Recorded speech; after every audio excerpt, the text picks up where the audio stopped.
Welcome back, tech enthusiasts. Today we have an exciting unboxing for you. We will be unboxing the 300 Mbps wireless N router from TP-Link.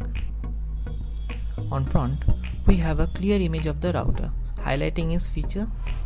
On side, we have the model number and a brief description of what this router is capable of. Now let's open the box. On opening the box, reveal a nearly packed router, strongly secured in a foamed packing. This ensures that the router arrived in perfect condition. Router has a glossy finish with sleek design that surely complement any model setup. The build quality feels solid and durable. Now let us see what else is in the box. Inside this compartment we have all the accessories that come with the router.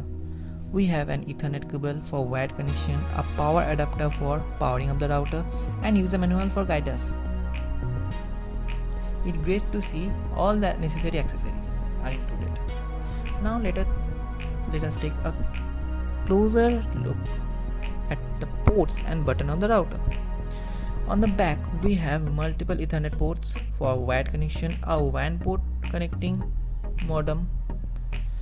On the front we have light indicator to show the status of the Wi-Fi, power, internet connectivity and the strength of the Wi-Fi signal. Additionally, there is a button for resetting the router. Overall, this router seems to have well thought out design, providing convenience and functionality both. Well, that wraps up our unboxing for this impressive router. Stay tuned for upcoming videos where we will dive deeper into the feature and performance. Thank you for joining us today, and remember to subscribe our channel for more exciting tech content. Until the next time, Jai Hind.